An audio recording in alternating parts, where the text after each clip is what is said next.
There's lots we could talk about. We could talk about emotions. We could talk about dealing with adversity. There's all sorts of things. I want to focus on the fundamental philosophical ideas that underpin the whole thing, namely their account of value, right? What has value? What really matters? And what doesn't?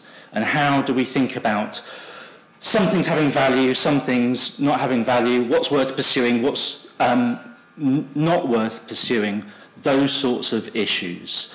That's what I want to talk about in the first half, and I'll conclude that first half by talking in particular about the virtues. So on Justin's wonderful graphics, we've got wisdom, justice, temperance, and courage. I want to say something a bit about those towards the end. Then I'll just have a break for 5 minutes just so you don't have to listen to me for a short while, and if there are any questions, we'll take those. And then the second half, I'll talk explicitly about Marcus Aurelius. I'll talk about the Meditations. I'll talk a bit about what this book is, what it's for, why does it take the form that it does, what he's trying to do, what we can learn from it, and what the central themes are within it as well. And there we'll see some slightly different themes emerge from what I'll talk about in the first half to kind of widen our image of what Stoicism is. Okay, so this is me. My day job, I teach philosophy at Royal Holloway at the University of London. I teach mainly ancient stuff. Stoicism is one amongst many things. Taught this material with students last year. It's great to see a couple of them come back for a bit more. We'll hear from one of them a little later on. I write books on Stoicism, amongst other things. One other thing I should say about myself is that as well as joining Justin this year to start the Aurelius Foundation, I've also been involved in something else for a slightly longer time, which is modern Stoicism. So Tim, who will be speaking after me, has also been one of the founder members of Modern Stoicism, and Christopher Gill, who will hopefully be joining us for the roundtable at the end, also one of the founder members. And we're the group of guys who set up Stoic Week back in 2012 that you may well have come across, and we've been doing that. What's great about the foundation, I think, apart from it having some money behind it, right, Modern Stoicism is very much, you know, on the back of an envelope, scrabbling around for loose change kind of an event. There's a limit to what we can do. But the other great thing about the Aurelius Foundation is that it's going to introduce Stoicism to a very different audience to the one that I think we've been connecting with so far, and I think that's going to be a really valuable thing. Okay, so let me get going. Stoicism. I imagine we've got a real mix of people in the room. Some of you might know quite a bit about Stoicism. There are lots of familiar faces that I recognise from previous events, but some of you might know very, very little. So I'll start with some basics. So the history of Stoicism basically divides into two halves. There's an early bit that happens in Athens, and there's a later bit that happens in Rome, right? That's horribly simplistic, but roughly we can think of it in those terms. In this first half of what I'm going to say, I'll focus on the kind of foundational ideas that were set up in Athens. So here are two Athenian Stoics, Zeno and Chrysippus. So Zeno's the founder. He's the first guy who comes originally from Cyprus to Athens, studies philosophy with a number of the existing philosophical schools, decides none of them are quite right for what he wants, so he sets up on his own. He's followed by a guy called Cleanthes, who is followed in turn by Chrysippus. Chrysippus is the third head of the Stoa, and he's really the important guy. He wrote 705 books, all of which are lost, right? All gone, apart from a few quotations and scraps, bits and bobs, a few fragments that were dug up out of the library at Herculaneum that was buried when Vesuvius erupted and buried Pompeii. But basically it's all gone, right? But Chrysippus was the guy who brought together all of the key ideas and synthesized them and produced the Stoic philosophy that we're all familiar with today. And where were they? They were here. So, as Justin said earlier, this all takes place in Athens. We had the opportunity to go to Athens in the autumn. On the edge of the Agora, on the northern side, we have this painted colonnade, the Stoa. The Stoics were just the people that used to gather at the Stoa. That's all the name means. At the minute, it's now just a pile of rubble, overlooked by a railway line.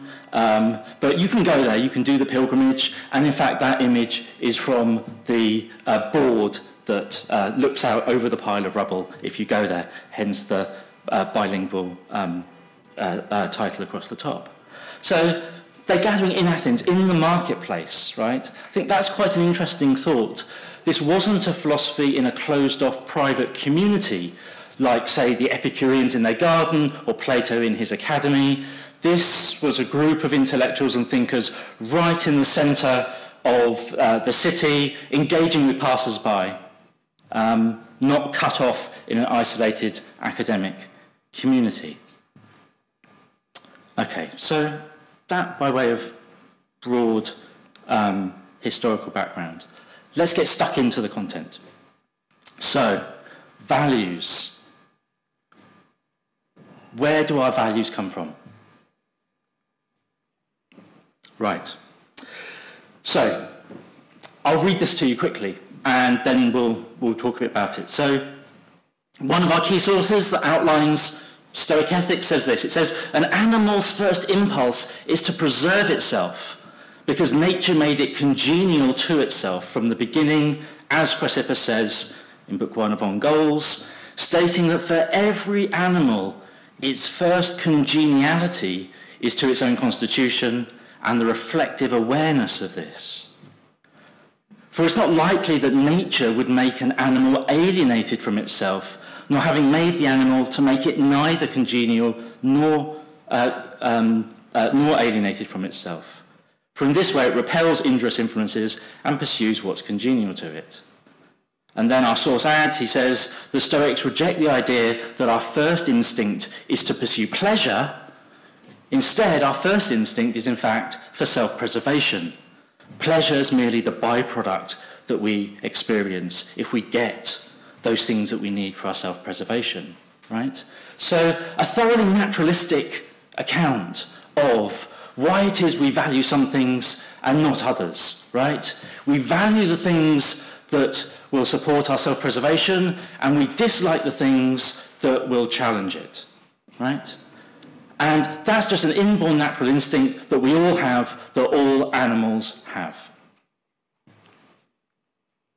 So, that gives us our basic values, right?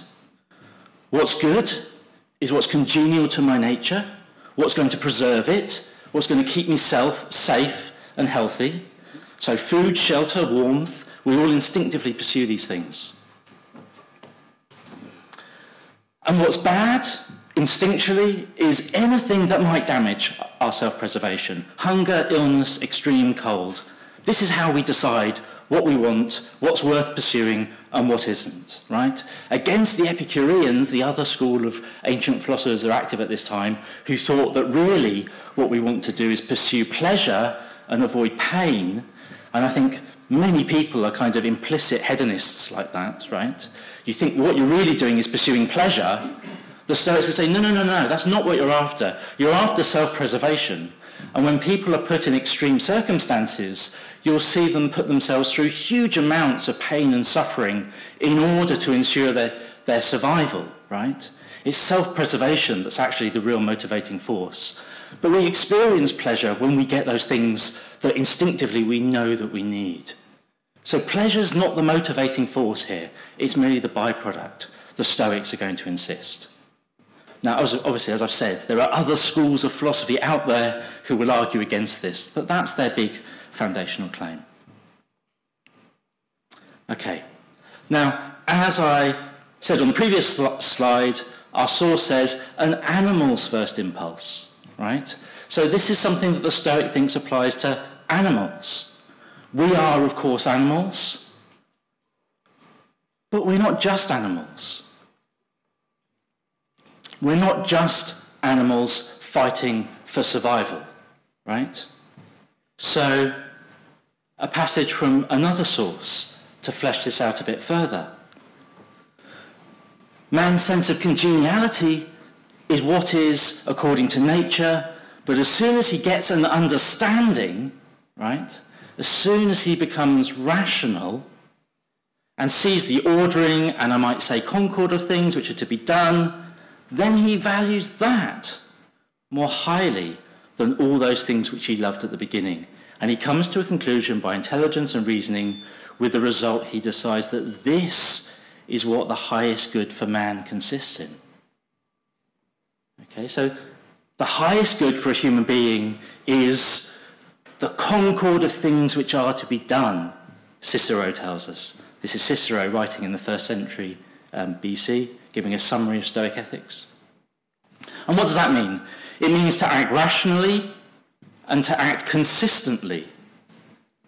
Or to put it another way, it involves wanting to preserve oneself as a rational, consistent agent, right? So the wild animal, yeah, or the small child, who doesn't yet have those full rational capacities developed, just wants self-preservation, the things that are good for it physically. But once we become adults, we realize there's a bit more to life than that, and what we want is a rational, consistent character. That becomes the thing that's most important, and that's the thing that we then pursue to preserve.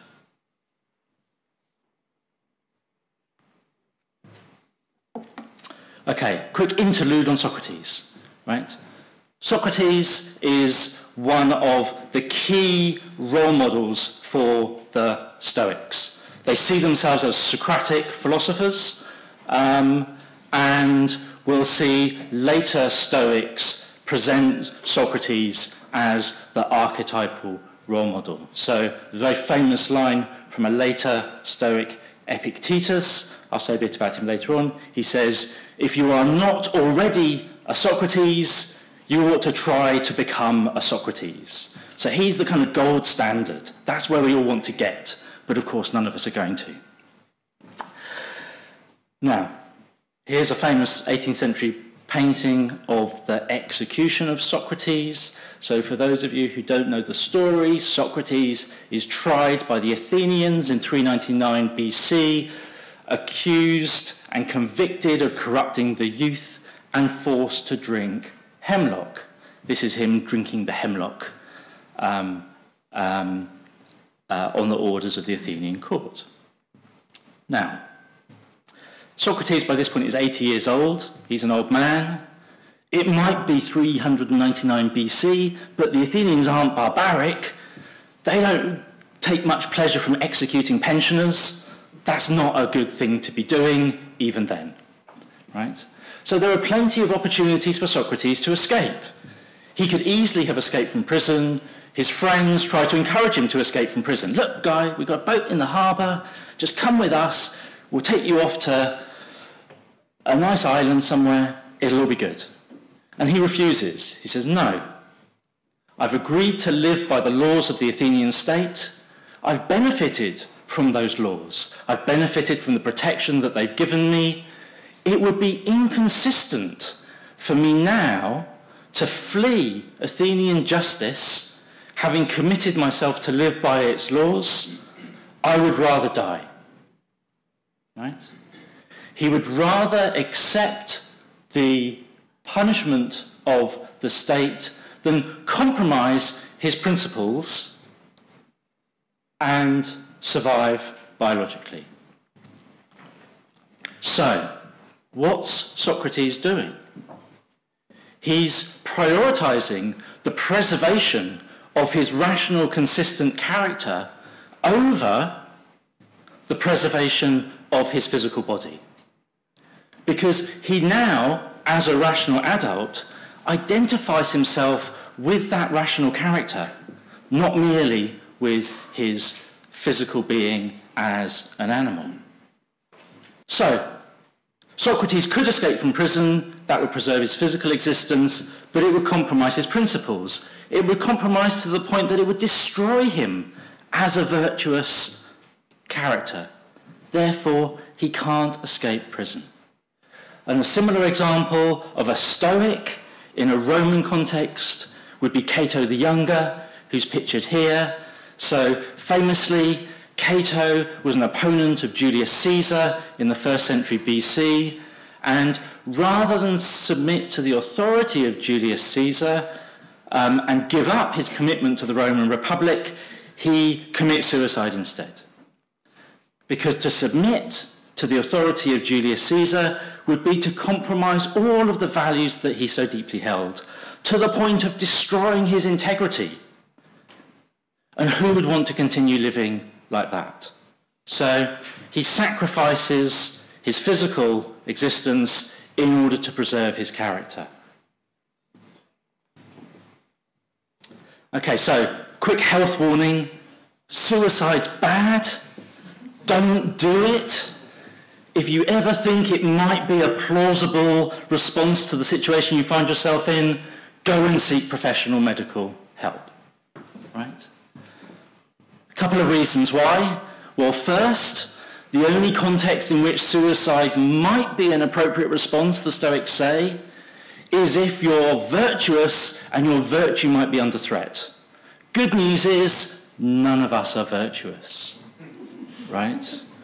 So by definition, we're not going to face that kind of situation. And also, it's highly unlikely we would ever find ourselves in a situation where there were no other options, right? So we don't need to worry about suicide. But more prosaically, in sort of everyday life, you might think of other more real-world contexts in which a similar sort of framework of thinking might apply.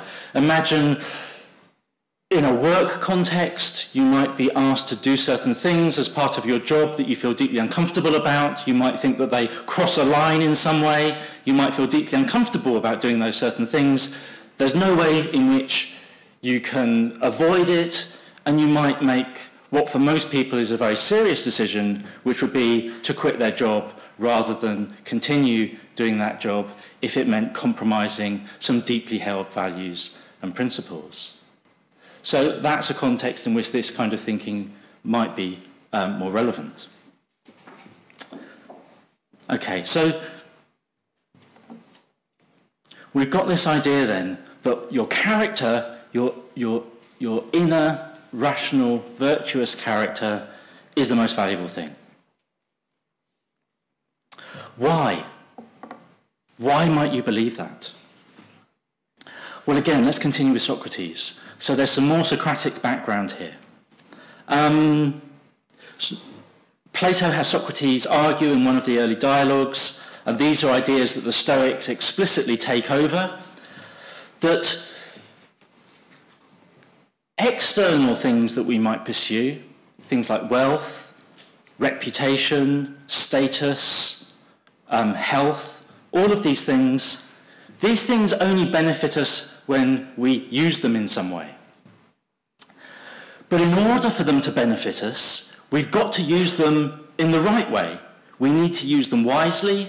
If we don't use them well, in fact, they could end up harming us. And if that's the case, then it's not these external things that actually have any inherent value. It's the knowledge or the wisdom with which we use them that confers the value. So, for instance, money isn't something inherently good because an idiot can generate a great deal of harm if they use it unwisely, right? But of course, someone who's wise and knowledgeable and well-intentioned can do a great deal of good with money. And if that's the case, the money itself is in a sense value neutral.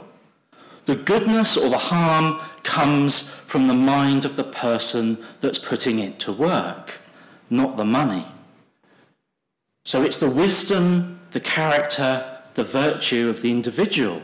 That's where the value resides. The money, ironically, is worthless from a moral point of view.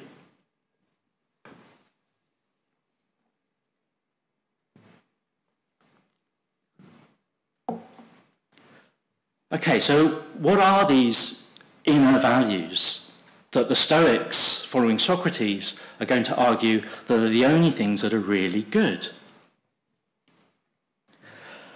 Well, they give us an account of three things. Some things are good, some things are bad, and some things are neither of these things. It's the virtues that they say are good. I'll come back a bit later on and say a bit more about precisely what the virtues are. But the virtues are good. And the opposites of these are bad, genuinely bad. Right? Everything else, all that external stuff, health, wealth, social standing, success, fame, glory, all of that stuff is neither inherently good, it doesn't always benefit us, neither inherently bad, it doesn't always harm us. So it's what the Stoics call an indifferent.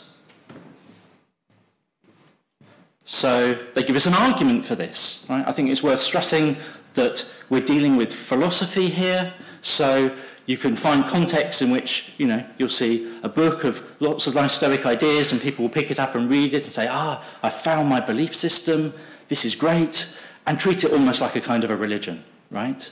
But I think it's worth stressing we're dealing with a philosophy here, so we're getting rational arguments to support all of the claims that the Stoics make. And here's one of those arguments. Just as heating is the peculiar characteristic of what is hot, so benefiting is the peculiar characteristic of what's good. But wealth and health no more do benefit than harm. Therefore, wealth and health are not inherently good. Right? If something's really good, it always benefits you. Anything that can be used well or badly is not good, but things like wealth, again, can be used well, can be used badly, so it's not inherently good. And not only that, the Stoics will claim that it's possible to live a good, happy life even if you don't have those things.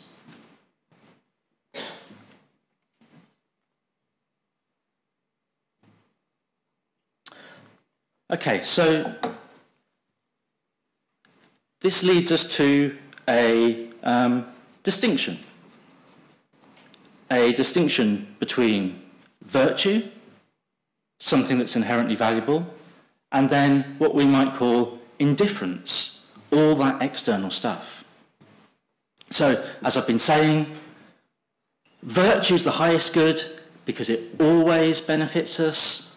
This is identified with wisdom, knowledge, consistency, and it includes these traditional Stoic virtues of wisdom, justice, temperance, and courage. This is something internal, as we've seen, right? An internal mental state, a character. And as it's something internal, it can't be controlled by anyone else. No one can interfere with your virtue, the Stoics will insist. And most importantly of all, they suggest that this is both necessary and sufficient for us to live a good, happy life.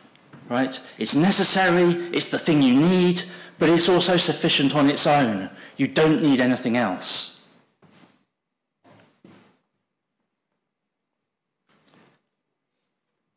By contrast, there's indifference, all the external stuff. These things that, as we've seen, they're not inherently good on their own, because you can use them in either good or bad ways. Not only that, that's all the stuff that's not in our control. That's all the stuff that we can't fully guarantee that we'll ever get. And as a consequence of that, because it's not fully in our control, our desire for those sorts of external things can only ever lead to frustration and disappointment, because inevitably, some of the time, we're not going to get them, because we're finite human beings with a limited amount of power, a limited amount of influence.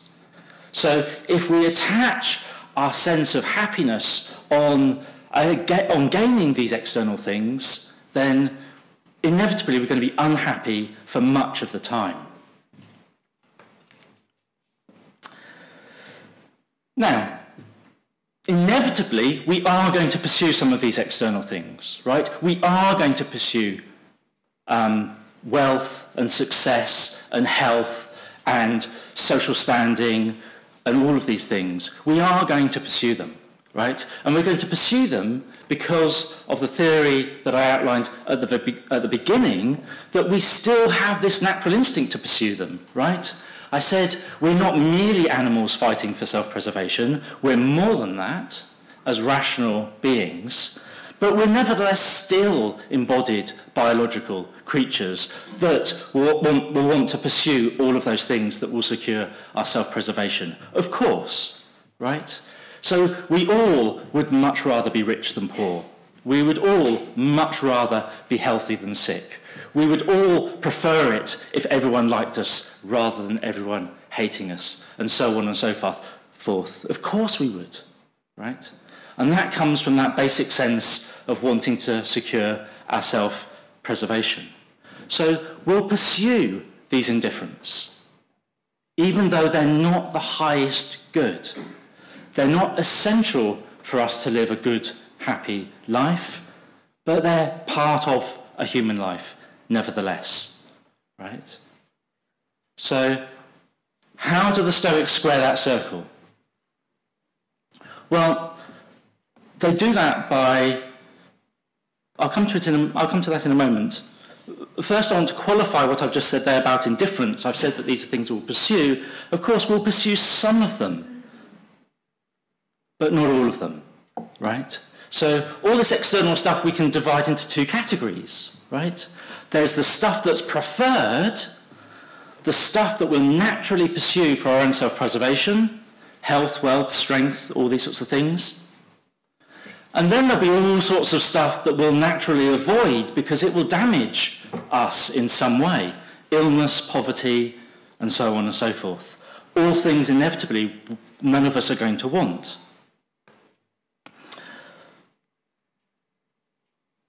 Now, the Stoic claim is that we can draw a distinction between some of these things having value and others not having value, but that's different from the distinction between things being inherently good or bad. So we've got these two different levels of value. So just to map that all out for you, we've got things that are genuinely inherently good, our excellent character, rationality, because we're rational beings, consistency, closely connected to rationality, and the virtues that I'll come to in a bit.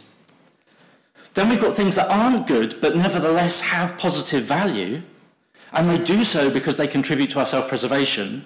So this isn't some arbitrary list, right? There's a biological foundation for why these things have positive value. Things like health, wealth, strength, anything that will ensure our survival. Then at the other end, you've got things that are genuinely bad, that will always harm us. A poor character, right? Being in a mess mentally, being inconsistent, being irrational, and having a whole series of vices. And again, I'll mention some examples of those a little later on. And then there's stuff in the middle that's genuinely uninteresting, genuinely neutral, right? Epictetus has an example. He says, whether the number of hairs on your head is odd or even is something that we're generally indifferent about, right? Okay, so that's the kind of position that the Stoics want to outline here, right? A way in which having a virtuous character is the most important thing and shapes the quality of our life, but at the same time, it's still natural and normal for us to pursue an active, successful life in which things like money and reputation and good health are things that we would want as part of a successful life, even if they're not essential And even when those things are taken away from us, as they may well be at certain points in our life, even then we can still live a good life if our head is together and we're in the right place. So just to bring that thought out a bit more, I'd like to contrast that Stoic position with two other schools of ancient philosophy that were active at the time, just to get a sense of how this works. So I'll start with the two extremes. At one extreme, there are a group of philosophers called the Cynics. Cynic from the Greek word for dog, right? Dog-like. The most famous of these is a guy called Diogenes the Cynic, who famously lived in a barrel, right? He had no possessions, he threw them all away, he was indifferent to anyone thought about him, owned absolutely nothing, lived an ascetic lifestyle, very much as a follower of Socrates, picking up some of those ideas that we saw earlier on. And Diogenes and the other Cynics insisted, as we've just seen, that virtue is the only good. Everything else is just an indifferent and ought to be a matter of complete indifference. Just pursue virtue, just pursue character, forget all the other stuff altogether, right? That's the Cynic view. At the other extreme, we've got the Aristotelians, right? The very well-heeled, wealthy, leisurely Aristotelians. Aristotle famously thinks that you probably need to be an aristocrat with a certain amount of private income in order to be a philosopher, because philosophy is a leisure pursuit that takes time, and you need to have the money to be able to have the time to sit around and think all day, right? So Aristotle also, in the wake of Socrates, thinks that virtue is the highest good, but he doesn't think that's enough on its own to live a good, happy life. You need some of the window dressing as well. You need some money behind you. You need good social standing. You need the respect and honour within your community. It's a very traditional value. Those things contribute to a good life. And if those things are taken away, then your life genuinely is impoverished in some way. You're missing something that you need. And by extension, the virtuous person who's broke isn't living as good a life as the virtuous person who's wealthy, would be the Aristotelian view. Something's been lost. Right, obviously these are kind of very broad caricatures, but that's the kind to paint the picture, right? The Stoics want to occupy the middle ground between those two more extreme positions, right? So again, virtue is the highest good. We don't want the extreme asceticism of the Cynics. We want to naturally pursue all of that external stuff as well, without claiming that we need that in order to flourish and live a good life. So even in adversity, we can still live as well as we would when times are good. And as a kind of response to that Aristotelian view about you need to be wealthy in order to do philosophy, I mentioned earlier our early Greek Stoics. I mentioned we saw Zeno and Chrysippus, and I said that's the first and the third. There was a guy in the middle called Cleanthes. Cleanthes was a boxer, and for a while he was also a gardener, and he would work nights so that he could spend all day studying philosophy with Zeno. So he was often presented as a kind of Stoic counterexample, that you don't need private income, you just need to roll your sleeves up and do some work, and you can find the time for yourself then to do philosophy as well.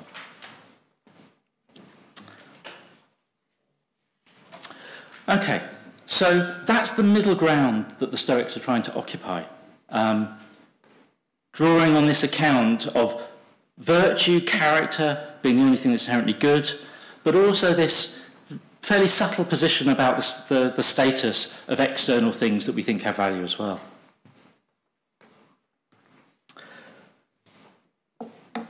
Right, so I've talked a bit about virtue, right? What's virtue? Now, when I first encountered all this stuff, I was deeply cynical about virtue, right? I was a typical cynical teenager who then became a philosophy student. Philosophy students are trained to be skeptical about everything. So I was cynical and skeptical about everything, right? Particularly morality, right? You know, this is just your parents telling you what to do, or slightly more sophisticated, it's the church and the state telling everyone what to do. I wasn't interested in any of that, right? I was far too grown up, aged 22, to believe in any of that rubbish, right? But then I became more and more interested in Stoicism, and there was all this stuff about virtues. And I felt a bit uncomfortable about all of that. That didn't quite fit with my worldview, where I was at that point in my life. So how did I square that? How did I get around that? Well, it was easy, right? The word that's usually translated as virtue from Greek arete is often translated as excellence, right? So for instance, if you were an athlete in the ancient Olympic Games and you won your race, you would be said to have arete. You would be said to be excellent, right? You wouldn't obviously have moral virtues in the way in which we might think about virtues today, but you would have virtue in that much wider sense. You'd be excellent, right? So I could say to myself, okay, these Stoic guys, they're not really talking about moral virtues, they're talking about excellence. And excellence in the context of being a human being, as we've seen in previous slides, involves being rational and consistent. I can get behind that, right? To be in an excellent mental state, to be rational and consistent, that's fine. I'll bracket all this virtue stuff, that's not so important, right? Then Justin prints some nice posters that say wisdom, justice, temperance, and courage, and say, oh, okay, I'm going to have to talk about particular virtues. So, it was only much later that I kind of connected with those four traditional virtues that the Stoics talk about. And the thing that really brought them home to me was a passage from the philosopher Epictetus. So Epictetus was one of the later Roman Stoics, writing in the 1st century AD. He'd been a slave in Rome. He was released and eventually founded his own school of philosophy on the western coast of Greece. His name, Epictetus, simply means acquired because he was a slave, so we don't know his name. He was originally from somewhere in Asia Minor and dragged off to Rome. There were no portraits or statues of him. He wasn't that important. So we don't know his real name. We don't know what he looks like. We don't know anything about him. He also wrote nothing, right? But one of his students, a famous historian, a guy called Arrian, wrote lecture notes. And the texts that we have that you can now read that come down to us under Epictetus' name are notes from the lectures that he gave as a teacher in his later life. And there's a passage in Epictetus where he's confronting a man who's come to visit him at his school. There are lots of these strange encounters that we see in Epictetus' discourses where various important dignitaries come and visit. Who's this guy? I've heard a lot about him. What's he got to say? And he has these back and forths with them. And there's one in particular where he challenges one of his visitors over the virtues. And he does it like this. He says, who do you most admire? Who would you want to be? Do you want to be the sort of person who cheats their friends? No. Would any of us want to be the sort of person who cheats their friends? Would we admire someone that behaves in that way? No. We'd admire the person who deals fairly with other people, right? We'd admire them, we'd respect them, and we'd think, yeah, that's the sort of person I want to be. In other words, we'd want to be just. No one admires someone who acts unjustly. Do you admire people that are constantly in debt and can't manage their money? Do you admire the person that goes out with you in the evening to the pub or the nightclub and doesn't know quite when to stop and has that one extra drink that tips them over the edge and then makes a fool of themselves? Would you ever admire that person? Would you ever want to be that person? Or if you are sometimes that person, do you regret it in the morning? No. Instead, we admire someone who's in control of their affairs, someone who can manage these things effectively. In other words, we'd admire the virtue of temperance or moderation or self-control, all different translations of the same term. Again, would we admire someone who always backs down no matter what the situation? Would we want to be the sort of person that always backs down in every situation and never takes a stand? Or instead, would we admire someone who stands up when they're tested? Again, I think that's fairly clear-cut. We wouldn't want to be the sort of person who always backs down and never is prepared to stand up for what they think is important or valuable. So we all implicitly admire the virtue of courage. And finally, I'm sure we all know someone who's like this, the person who always screws up, the person who always makes the wrong decision, the person who keeps making the same wrong decision again and again, right? We all know someone, who's just not very good at learning lessons from experience, who doesn't quite learn how it is to make good decisions in their life. That's someone who lacks wisdom or prudence. We're not going to admire that person. We certainly don't want to be that person. We like to think that we're going to learn from our experiences and work out how to judge situations well and act well in them. That's the sort of person we want to be. So in this dialogue in Epictetus, we see him challenge this guy and we say, well, look, you don't admire people that are unjust, you don't admire people that are immoderate, you don't admire people that are cowardly, and you don't admire people that lack wisdom. You wouldn't want to be that kind of person. Implicitly, we all want wisdom, justice, moderation or temperance, and courage, even if we might not have fully articulated that to ourselves. So that's a kind of, that kind of gives us a sense of what it might mean to embody those virtues in practice.